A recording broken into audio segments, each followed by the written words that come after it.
नमो भगवते वासुदेवाय। रे मन मूर्ख कब तक जग में जीवन व्यर्थ बिताएगा। रे मन मूर्ख कब तक जग में जीवन व्यर्थ बिताएगा। राम नाम नहीं गाएगा तो अंत समय पछताएगा। जिस जग में तू आया है यह एक मुसाफिर खाना है। जिस जग में तू आया है यह एक मुसाफिर खाना है। सिर्फ रात भर रुक कर उसमें सुबह सभर पर जाना है। जिसने लूटने को कामादिक चोरों ने प्रण ठाना है। माल लुटा बैठा तो घर जाकर क्या मुँह दिखलाएगा। राम नाम नहीं गाएगा तो अंत समय पछताएगा। रे मन मूर्ख कब तक जग में जीवन व्यर्थ बिताएगा। झूठी दुनियादारी से क्या आशा मोक्ष फल की है। अब भी कर जो करना हो क्यों देर आज या कल की है। तुझको क्या है खबर जिंदगी तेरी कितने पल की है। यम के दूत घेर जब लेंगे तब क्या धर्म कमाएगा। राम नाम नहीं गाएगा तो अंत समय पछताएगा। रे मन मूर्ख कब तक जग में जीवन व्यर्थ बिताएगा। पहुँच गुरु के पास ज्ञान के दीपक का उजियारा ले। पहुँच गुरु के पास ज्ञान के दीपक का उजियारा ले। कंठी पहन कर कंठ में जप कर सुमरन की तो माला ले। पीने को अमृतम प्यारे के प्रेम तत्व का प्याला ले। पीने को प्रीतम प्यारे के प्रेम तत्व का पाला ले। यन किया तो आँखों से आंसू के बिंदु बहाएगा। यन किया तो आँखों से तू आंसू के बिंदु बहाएगा। राम नाम नहीं गाएगा तो अंत समय पछताएगा। रे मन मूर्ख कब तक जग में जीवन व्यर्थ बिताएगा। ओम नमो भगवते वासुदेवाय। सज्जनों, अभी इस अध्याय में गोवर्धन पूजा की कथा है। आइए चलते हैं सीधा कथा की तरफ। पारा सरजू ने ब्रजमंडल में निर्मल आकाश और नक्षत्र में शरद काल के आने पर श्री कृष्णचंद्र ने समस्त ब्रजवासियों को इंद्र का उत्सव मनाते हुए और तैयारी करते हुए देखा। श्री कृष्ण ने उन गोपों को उत्सव की उमंग से अत्यंत उत्साहपूर्वक देखकर बड़े बूढ़ों से पूछा, हे तात, आप लोग किसके लिए फूले नहीं समा रहे हैं? समाते वह इंद्र क्या है? इस प्रकार अत्यंत आदर पूर्वक पूछने पर नंद गोप ने कहा, नंद गोप उवाच, मेघ एवं जल का स्वामी देवराज इंद्र है। उसकी प्रेरणा से ही मेघगण जल रूप वर्षा करते हैं।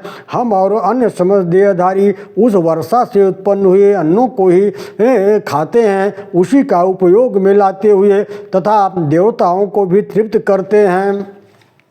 इसलिए वर्षा ऋतु में समस्त राजा लोग और हम अन्य मनुष्यगण देवराज इंद्र को यज्ञों द्वारा प्रसन्नता पूर्वक पूजन किया करते हैं। पाराशर जी बोले, इंद्र की पूजा के विषय में नंद जी के वचन सुनकर दामोदर देवराज को कुपित करने के लिए ही इस प्रकार कहने लगे, भगवान श्री कृष्ण, हे तात, हम न तो कृषक हैं न व्यापारी और हमारे देवता तो गौएं ही हैं, क्योंकि हम लोग वनचर हैं।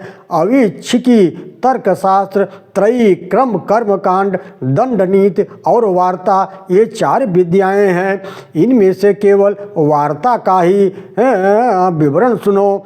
वार्ता नाम की विद्या कृषि, वाणिज्य और पशुपालन इन 3 वृत्तियों की आश्रयभूता है। वार्ता के इन तीनों भेदों से कृषि किसानों की, वाणिज्य व्यापारियों की और गोपालन हम लोगों की उत्तम साधन है। जो व्यक्ति जिस विद्या से युक्त है उसकी वही इष्ट देवता है, वही उसी की पूजा करने के योग्य है। अतः गृहस्थ किसानों की भांति हमें इंद्र की पूजा करने का कोई काम नहीं है, कोई अधिकार नहीं है। जब कभी वनवासीगण इन गिरिदेवों को किसी तरह की बाधा पहुंचाते हैं तो ये गिरिदेव सिंहादि रूप धारण कर उन्हें मार डालते हैं।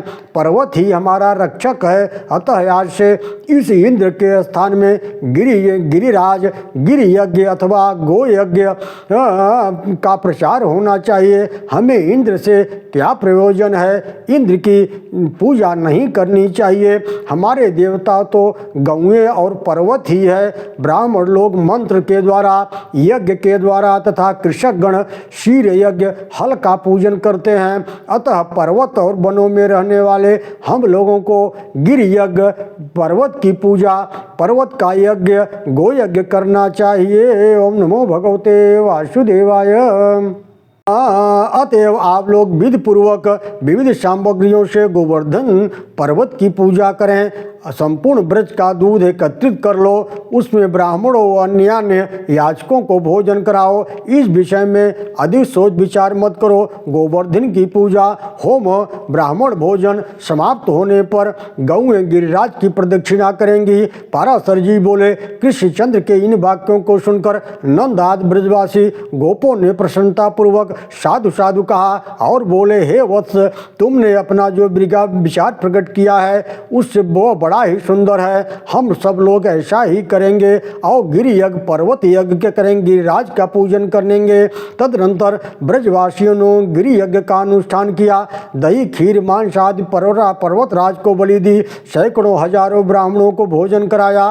पुष्पार्जित गौएं और सजल जलधार के समान गर्जने वाले सांड ने गोवर्धन की पूजा की। उस समय श्री कृष्णचंद्र पर्वत के शिखर पर चढ़कर प्रकट हो गए और दिखलाते हुए अपने आप को कि मैं मूर्तिमान गिरिराज हूँ। उन गोप श्रेष्ठों को चढ़ाए हुए विविध व्यंजनों को ग्रहण करने लगे। श्री कृष्णचंद्र के निज रूप से गोपों के साथ पर्वतराज के शिखर पर चढ़कर अपने ही दूसरे स्वरूप का पूजन किया। वही कृष्णचंद्र ही पर्वतराज हैं। उनके अंतर ध्यान होने पर गोपगण अभीष्ट वर पाकर गिरि यज्ञ समाप्त करके फिर अपने गोष्ठों में चले आए। ओम नमो भगवते वासुदेवाय।